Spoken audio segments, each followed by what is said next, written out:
Welcome to Golf Smarter Mulligans, your second chance to gain insight and advice from the best instructors featured on the Golf Smarter podcast. Great golf instruction never gets old. Our interview library features hundreds of hours of game improvement conversations like this that are no longer available in any podcast app. You think that developers will start moving towards 9-hole courses mainly because... I really do, and here's one reason why. From a planning standpoint, a golf course is about 140 to 150 acres of land that's dedicated just to golf. Technology has come along in the last 10 years, and people are hitting the ball 300 yards now. But they're hitting it more to the right, and they're hitting it more to the left.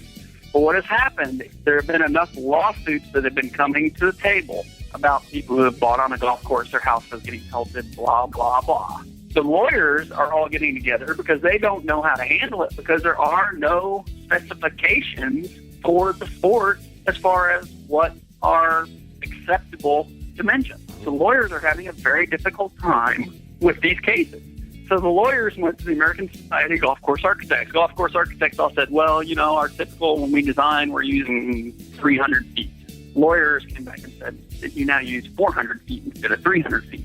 Everybody said, okay, that's fine. And so you get back to the drawing table and you start laying out radiuses of 400 feet compared to 300 feet.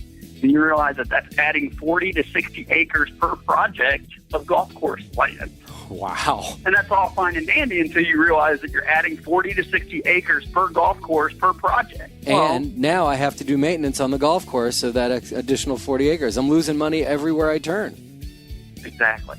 With another interview from the archives of Golf Smarter, here's your host, Fred Green. Thanks so much for joining us for the Golf Smarter podcast. Today's show is part 2 of the conversation we began last episode with Chuck Ermisch, golf course architect out of Shawnee, Kansas, right in the heartland of the U.S. Now, I hope that you also appreciate hearing the perspective of an architect as much as I do. Personally, I really learn a lot about strategy when I hear what motivates design elements. Ultimately, that helps me to golf smarter. But the bonus is hearing about the state of the industry. Chuck has a lot to offer from all sides, so I just couldn't stop asking questions. It's my problem. Anyway, welcome back to the Golf Smarter podcast, Chuck. Yeah, how are you? I'm doing fine, and as anybody who's listening knows, we just finished recording last week's episode just moments ago. Actually, it's been like a half-hour break. We both had to make some phone calls because we were so excited about spending another 30 minutes together. So we got some business taken care of, but we're back on the phone here, and I'm excited about asking you more questions about the industry itself, how golf course architecture is being affected by not only the economy in this country, but globally as well.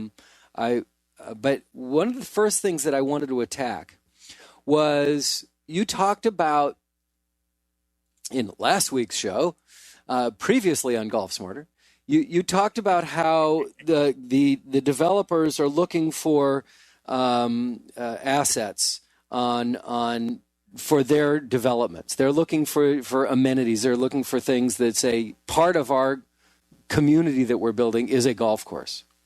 Exactly. Are they creative in any sense? Are they trying to do, you even said more golf courses are closing than opening, and I think it's pretty safe to say that more people are leaving the sport than starting the sport. Are they looking at other ways of doing golf course architecture? Are they looking at the idea of maybe 9 holes, and 9 holes is not the greatest way to do it? How about if we try 6 holes, and let people play? Yeah, actually, that's a great question, and kind of feeds right into what I want to talk about a little bit. This wasn't planned. That's why it took me so long to get the question out. I've actually been promoting golf courses that are more user-friendly to females, to youth, to senior players, and to your higher handicap players. It seems like there for a while, all the courses were being designed to guys who are 5 handicap and up. And while they were great to go play, and while those guys really enjoyed it, they're only making up about a fifth of the golfing population. So the bills just weren't getting paid because the courses were too difficult. So that's one thing that as a designer I'm looking at. Oh, wait. Now I got to ask you a question. You're saying that the players that are single-digit handicap represent 20% of golfers? Maybe a fifth of them, yeah. Really? I would think it'd be more like 5% of golfers are single-digit handicap players. No. It just seems to me the USGA is catering to, even the PGA and the Golf Channel. They just cater to a very, very small minority of the golfers out there. Well, they do. Are you whispering on purpose? True. No, what I'm saying is there are a lot of guys who are single-digit handicappers who probably shouldn't be single-digit handicappers, but it's because the technology and equipment is allowing them to be that good. Oh. And that's another whole topic. I mean, we could really go into that topic if you wanted to. Well, we'll cover how technology has changed the game from your perspective. That's very interesting. I would rather get back into that. Okay. But basically, where we're at is in the 90s, it was a lot of the named professional golfers who were owning the design companies. They were building courses that were elite courses, very difficult, but very scenic. And they were getting away with it because they were creating things that were destination courses. Okay? They weren't creating them for the 20 handicap woman who wanted to go out and play in Ladies League. All right? But the business plan required that they have a certain segment of people, like the Ladies Leagues, to help the course make sense financially. So there was this, catch-22 going on, a big catch-22 going on. So it's really been good because it's helped renovation business. I mean, I've gone in and softened a lot of courses because the owners are realizing they need a whole different audience to be playing them. And now, define when you say soften a lot of golf courses. What does that mean? Mm-hmm. Taking sand bunkers, turning them into grass bunkers. Taking creeks that were going through landing areas and piping them under and making it fairway all the way across. So taking some of the hazards that were built and actually turning them into softer, playable areas. And are there architects who are adamant about not doing that? Or are they saying, you're ruining the strategy of the course, you're ruining the game by doing that? Yes and no, but honestly, once an architect's done with the project, he rarely gets any feedback from the owners again.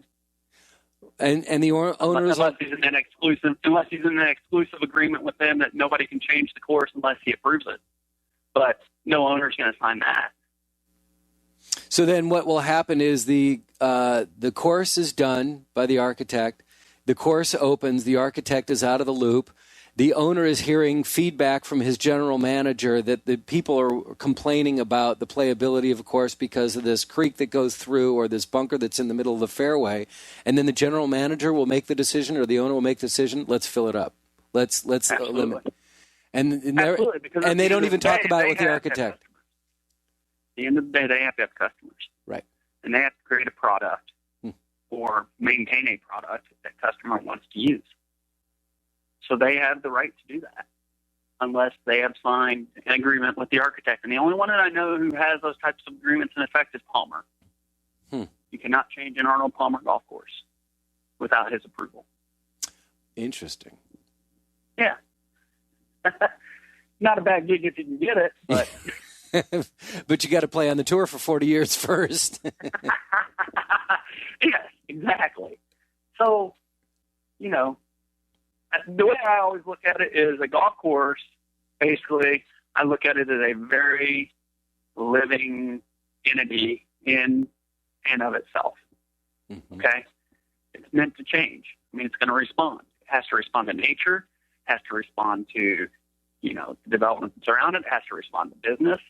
So without being too simplistic, you have to actually build a course that is very simple, but has an appearance that is attractive. And that's going to be the one that makes you the most money. And you'll find the demands of a course, a resort course versus a community course. When I say a community development, as somebody who's building houses around it, are they completely different types of courses that you have to design? Absolutely. Huh. Absolutely. And you know why? Because a resort course is a destination course. Mm-hmm. You may play it one time a year. You may play it one time in 10 years. You may play it one time in your life. Okay? And you're going to spend $220, $270, $290 to play that course one time because it's a destination. You can brag about it to your friends. You can say, you know what, I went out and shot 109, but by God, I parred that number 4 hole, and that's going to make the whole trip worth it. Mm.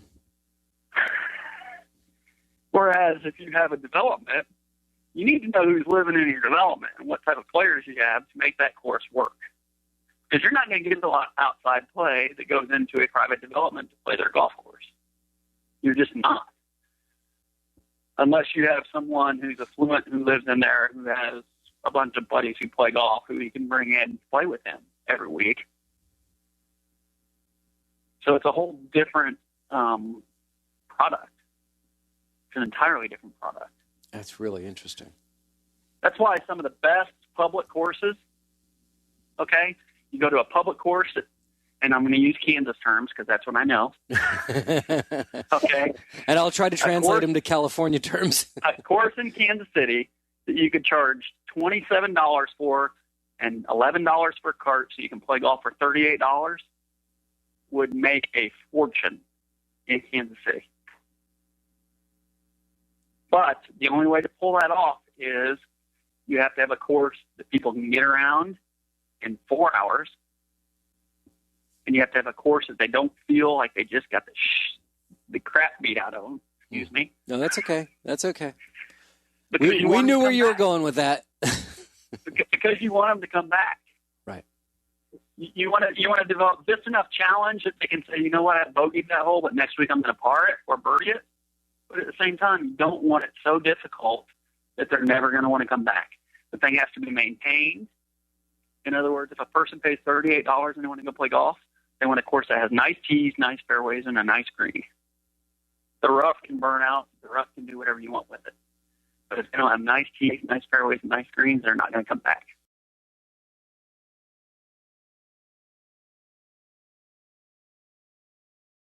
If we can find a course that we can play on the weekend for less than $70, we will brag about the course more than our score.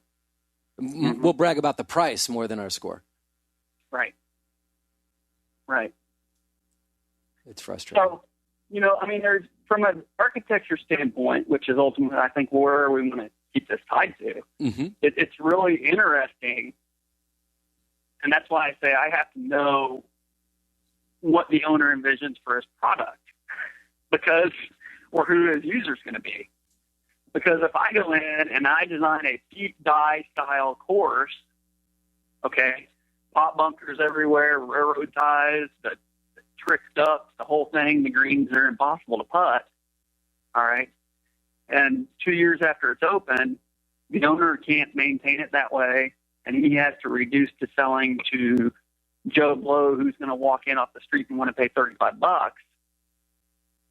The project's going to fail miserably because he's going to pay his $35. He's going to go out. He's going to get his butt kicked. He's not going to enjoy it. And it's not going to be maintained properly.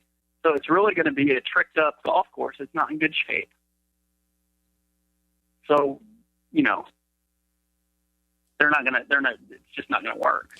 From your perspective, what do you think is the thing that you've noticed time and time again, the developers who are putting in a golf course in the midst of their project just don't get about golf? You just want to grab them by the shoulders and shake them, and say, "Listen to me. You're missing the point."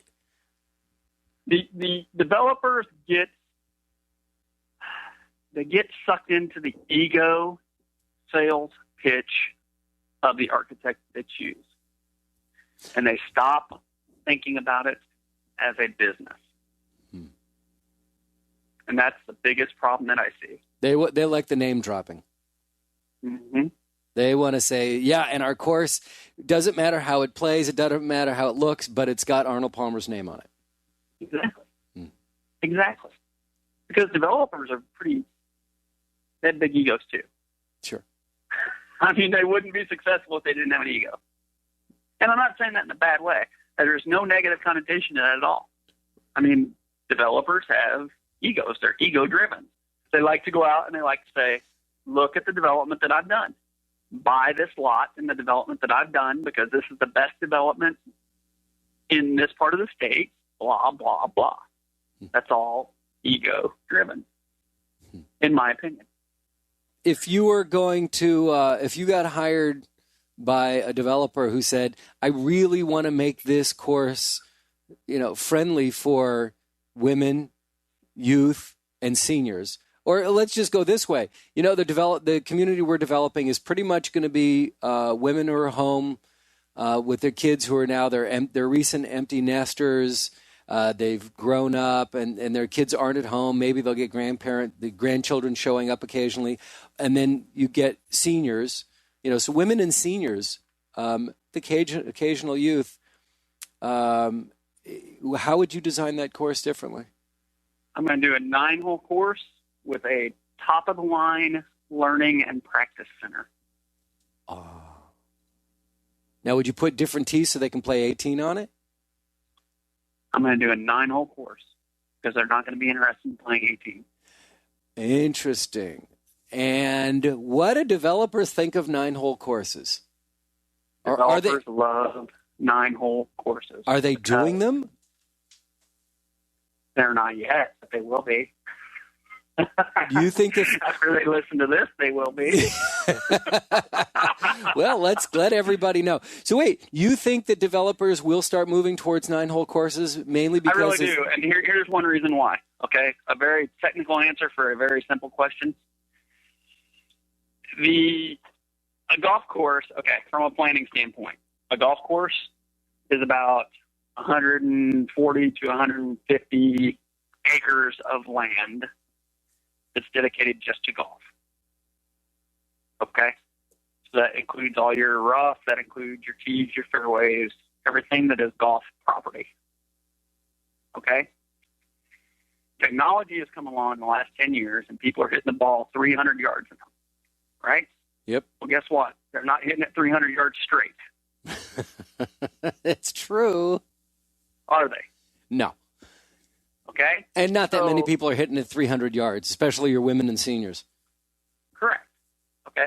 But they're hitting it more to the right and they're hitting it more to the left.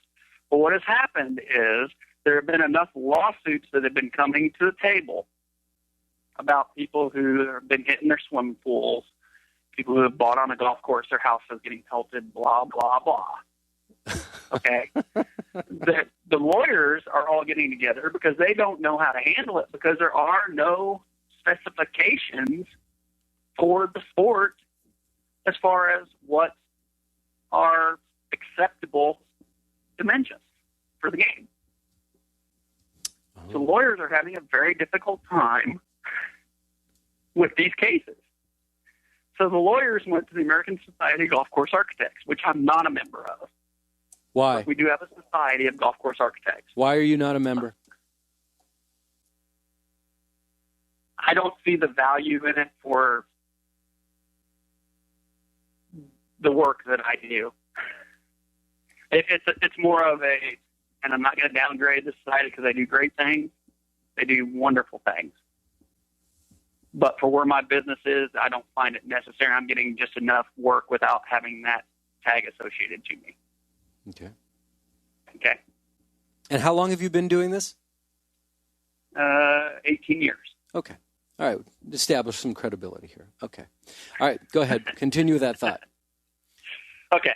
So anyway, lawyers went to the Society of Golf Course Architects. Golf course architects all said, well, our typical, when we design, we're using landing area zones, like from center of fairway to edge of golf property at if you draw a circle around that, we're using like 300 feet, so 100 yards, and that's adequate. Okay? Lawyers came back and said, well, we can't make you enforce this, but we're going to suggest that you now use 400 feet instead of 300 feet. Everybody said, okay, that's fine, whatever. Until you get back to the drawing table and you start laying out radiuses of 400 feet compared to 300 feet, and you realize that that's adding 40 to 60 acres per project of golf course land. Wow. And they're saying the lawyers are suggesting 400 feet just to limit their liability. Yes. Uh-huh. Well, and that's all fine and dandy until you realize that you're adding 40 to 60 acres per golf course per project. And you look at it from a developer standpoint, and a developer's saying, but I'm selling quarter-acre lots. How many quarter-acre lots did I just lose in 40 to 60 acres of land that I'm now dedicating to golf course? A lot. And I'm selling those quarter-acre lots for $40,000 a piece. Mm-hmm. And now I have to do maintenance on the golf course of that additional 40 acres. I'm losing money everywhere I turn. Exactly. Mm-hmm. Exactly. So it doesn't make sense from a developer standpoint to do that. And they're actually canceling projects because of that. Do you think that if in fact people start waking up to this concept and say, you know what, we're just going to start building 9-hole courses, do you think that will help bring new golfers into the game? Absolutely. And better practice facilities? Absolutely. Do you know why? Tell me. They're not going to be tied down to looking at 5.5-hour rounds. So that's really what a round averages now on weekends. Yeah. Okay? So they're not going to feel like they're obligated to play 5.5-hour rounds. They can play in 2 hours. They can play 2 hours in the morning, and if they want to go back in the afternoon, they can play another 2 hours, and they're not tied to 18 holes. Right? Mm-hmm. I mean, right there, that's attractive to me.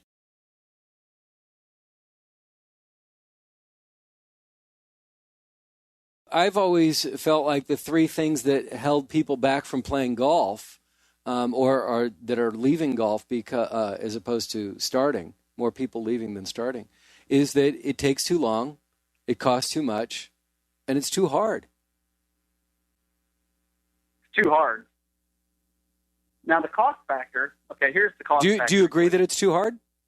Yeah, I do. Okay. I do. Because they're playing on courses that were built for someone different than what their abilities are, but the business plan has made it their only option. So, yeah, they're designing for, like we talked about before, for a small percentage of all the golfers, but do they generate... Correct. But does that small percentage of all golfers generate most of your revenue? I mean, is it like... No. 20% of golfers are spending 80% of the money on golf? If it worked that way, it'd be successful, but it's obviously not successful. So that's what I'm saying. I mean, owners are waking up and realizing, well, yeah, this is great to have that type of course because we want that type of clientele to come in because we want to be known on the street as a player's course. But is that really going to help us pay all our bills at the end of the month? Well, no. So what do? Well, we have to create leagues. Well, we have to create specials to get other people to come in and play. Well, we have to do this. Well, we have to do that. Well, that's all fine and dandy, except for the fact that the people you're bringing in, the course is too hard for them. So, are a lot of courses being developed because they're trying to get it on the tour, so they just make them longer and longer and longer? No, a lot of courses are being developed just because the tour is really not a factor. Oh, it's not. The tour is so selective. The tour is so selective in the courses that they play that it really wouldn't surprise me if the tour was going to developers and saying you're going to develop a tour course, because I don't think it's the other way around. I don't think that a general developer is going to go out and develop a course and hope to get the tour there, because I don't think the tour would look at it. Mm-hmm. So when they're the reason developing, courses are getting longer and longer and longer is because technology is allowing for that. But then what happens if you're saying the lawyers are saying instead of 300 feet, make it 400 feet, and the golfers are saying, yeah, but instead of making it 6,000 yards, make it 7,000 yards? That's a lot of acreage. Yes, it is.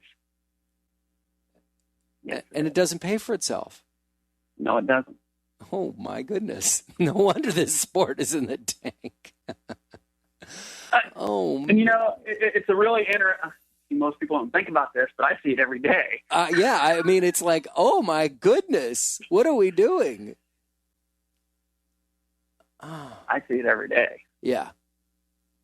And so, do you sit down with developers and say, you know what, maybe you should rethink this and think about 9 holes? Have you ever suggested to a developer that you really don't want 18, you want 9 holes? Yeah.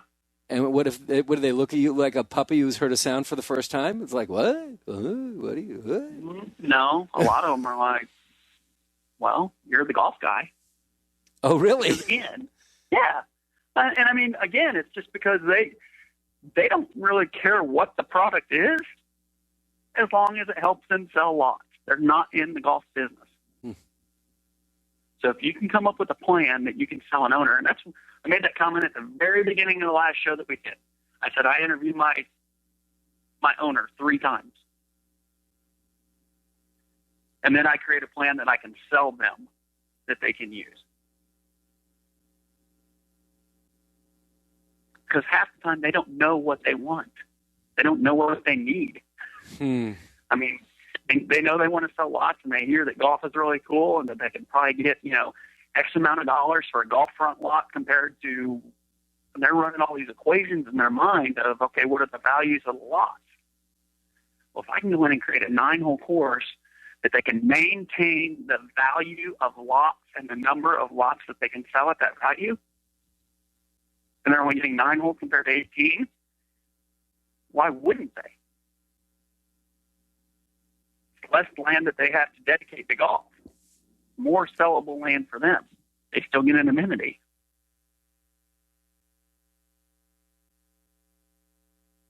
It's my line of thinking.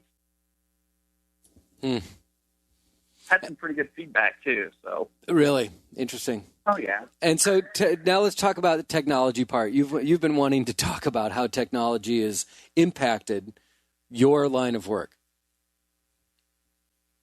Just in that exact way that we just talked about. I see. Now, all of a sudden, our landing areas are 400 feet wide compared to 300 feet wide. Okay. And we have to go to an owner and justify why we're using more acres for a project.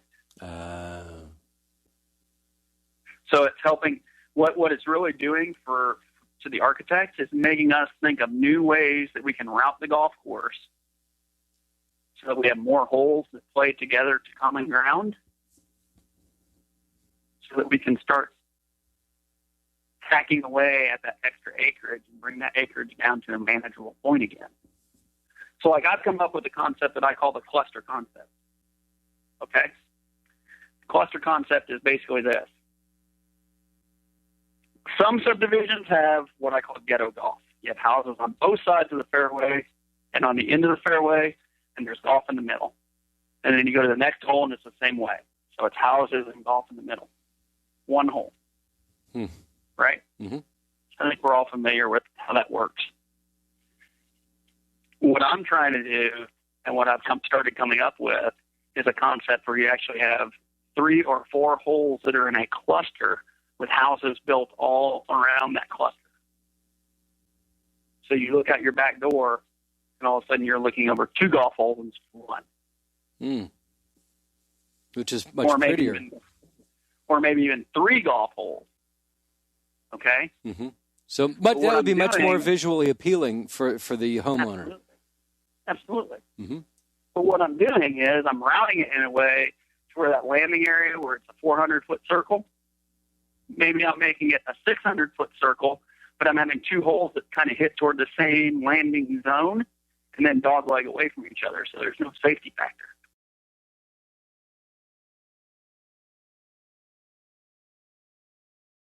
What about shared greens? Shared greens don't really work. They're very difficult to do. They work in theory, but when you start thinking about cart paths and you start thinking about access and you start thinking about all those things, it's very difficult to plan for those. Mm-hmm. And how has all of this, is this dilemma unique to the United States, or is this going on globally? I think it's going on globally.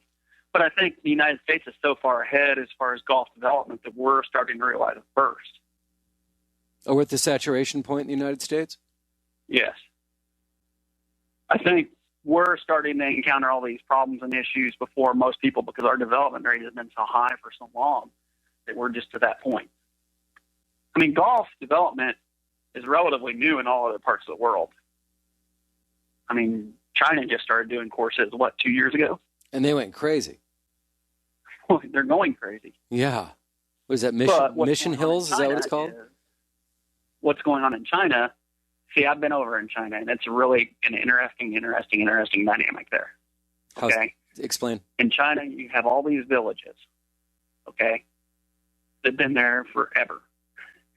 And you have all this big business that's coming to China from the U.S. and from everywhere else, and all these headquarters that are relocating there, and all these things that are happening. And they're all going to the cities, right? Well, these villages are starting to get smart, and they're starting to say, well, wait a minute, we want some of this action. We want some of the pie. How do we attract these corporations to come to our village to do this? Well, realizing that a majority of the people who are going to work in these facilities are going to be imported or are going to come from America or wherever to live there, they have to develop something that's going to give these people something to do when they're not working. So what's the logical explanation? Golf. Right? Yeah. Give them a hobby. Yeah. So what these villages have started doing was they were going in and actually displacing the people who lived in their villages to other areas so that they could then take that village and transform it into something more appealing to these big businesses. Well, big government in China got a hold of that all their villagers were being displaced.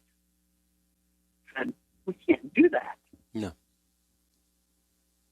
We just can't do that. Okay?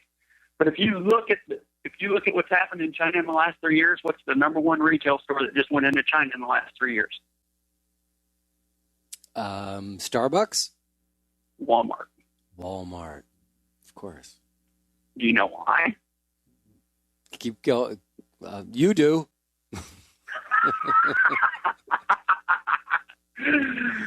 Walmart started developing in China because all of a sudden they were getting an influx of cash, and these people were moving out of their villages, and they had a whole new lifestyle. And with a new lifestyle comes the need for new things. Oh, interesting. So Walmart went in there and said, we can sell you toothpaste, we can sell you deodorant, we can sell you all these things that you never used before. And I got to tell you, they didn't use them. I've been to some of these villages. They barely had running water. Okay? People they're displacing, they're putting into condos. They're putting them into new buildings. They're putting them into new things. The people aren't used to that. No. So it's really creating this whole middle class in China that they never had before. And it's creating quite an uprising because they have a head government that's saying, well, we don't know how to handle a middle class. Oh, wow. And I know we're getting off the subject of golf, but not really. Development is driven by different things over there. Right. It's just driven differently. So, I don't know. I mean, it'll be interesting. Plus, golf is added to the Olympics in 2016. So, the Chinese are wanting to build golf courses so they can start training athletes. Sure. So, that's, they don't want to be embarrassed. No, they don't like that. No. No, I don't think that would work well. So what is your prediction for the future of golf course development? Not the game of golf itself, but the future of golf course development from your perspective. Standalone courses, such as municipal courses that are just golf, are going to fail because you can't design and build them and maintain them for the cost that you're going to recoup by bringing people through the door. So you're going to see very few new standalone 18-hole courses built. Okay?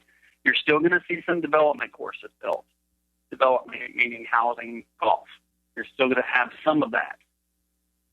Resort courses are going to go on the rise because they're going to be destination courses.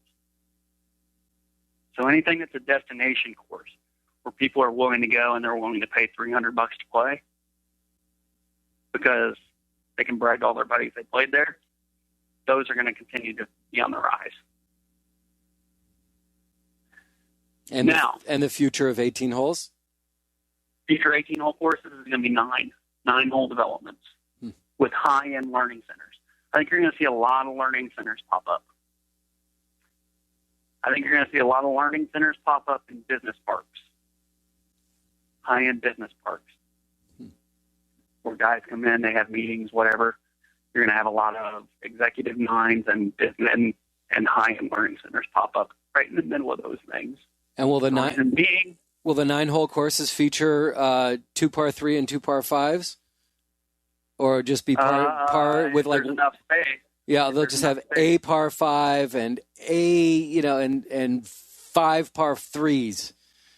Probably it's going to be more along that end. Mm-hmm. So that makes it more appealing to the seniors and women. I'm sorry. I was asking, does that make it more appealing? Say you have 1 par 5, 5 par 3s, and a couple par 4s. That can make it more appealing to the females and seniors? Yes. And is that the target marketplace? Yeah. As the baby boomers get older. Yep. Exactly. And the other reason that you're going to see more of these developing in business parks, and this is a real important point I think that should be made, is because business parks are all concrete. Parking lots in a building, and they have to have some way to soften that stormwater drainage before it floods everything downstream. So what they're going to end up doing is building all their buildings up high, letting all the water filter through the golf course, letting all the water sit in the pond for the golf course, and then it filters out naturally. You use the golf course when the weather's nice. The golf course may be flooded 3 times a year, but who cares?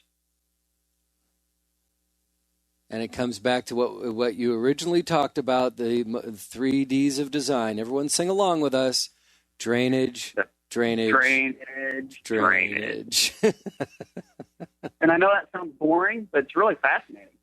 I mean, that's what drives projects. It really is. So that makes total sense. And of course, being just someone who likes to play golf, that's not something that would ever cross my mind, but it makes total sense. Yeah. Yeah, because they're basically using open land for a recreational sport that they can gain some, notoriety for, instead of just turning it into park space and wasteland. Right, there's cachet to it that generates its own revenue, as opposed to parkland, which doesn't necessarily generate any revenue. Exactly, but it doesn't stand alone. I mean, you still have to supplement it, but at least you're given a product that you can supplement. I mean, you can assess fees. You can do whatever you need to do to keep the golf course open. So, what an education you've provided for us, Chuck. Thank you. Well, you're very welcome. You're very welcome. This has just been, to me, it's been very interesting. I mean, I wanted to talk more about strategy and how you do strategy, but there was so much elements of design that incorporates into the business of golf courses. I found this very fascinating. Thanks so much. Yeah. Well, you're very welcome. You're very welcome. And again, I think the best golf courses are the ones that can take all that technical aspect that we spend a majority of our time talking about, and then create a visually appealing, playable, shot value golf course. And that's where a good golf course architect sits. He has the ability to pull all that technical aspect and make it look great. That's the value. Anything on your website you want to promote that we need to come look at? Well, my website is kind of set up just with job history, but I do a lot of writing, freelance writing for a local golf magazine. Some of the articles are posted on there. It's really kind of a unique website, so if you have a chance, go visit it. I promise you might learn something. But if these two conversations, you can contact me. Yeah, if these two conversations are any indication of what we can learn from your articles, yeah, I think that there's going to definitely be something there of value to all of us. And the website is Ermisch Golf, right? ERMISCH. Yes, ERMISCH golf.com. All right. And it's Chuck Ermisch. Thank you so much again for joining us for these two episodes. I found it absolutely fascinating. And I hope others have as well. Well, I hope so too.